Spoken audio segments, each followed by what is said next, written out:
ఎవరైతే ఇవాళ భూములు కోల్పోతున్నటువంటి ప్రజలు ఉన్నారో వారందరికీ మళ్ళీ ఒకసారి ప్రభుత్వం పిలిపించి ఖచ్చితంగా చర్చలు చేయాలి.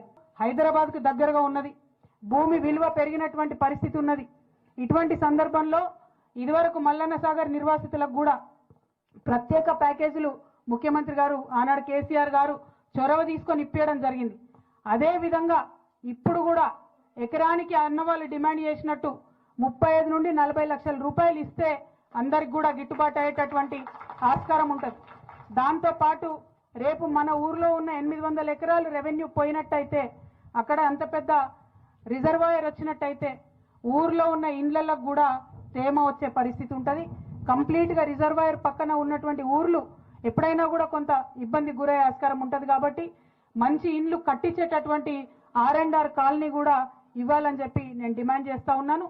దాంతో పాటు ఇదివరకు పెద్ద ప్రాజెక్టులలో భూములు పోయినప్పుడు ఉద్యోగాలు కూడా ఇవ్వడం జరిగింది. ఈ పిల్లలకు ఇక్కడ ఉండేటటువంటి ఇంటికి ఒక ఉద్యోగం, ఏ రైతు అయితే భూమి కోల్పోతాడో, మరి భూమి లేనటువంటి రైతులు ఎవరైతే వాళ్ళ ఇండ్లు కోల్పోతున్నారో వాళ్ళకు కూడా ఖచ్చితంగా ఉద్యోగం ఇవ్వాలని చెప్పి, ఇంటికి ఒక ఉద్యోగం ఇవ్వాలని చెప్పి నేను డిమాండ్ చేస్తా ఉన్నాను.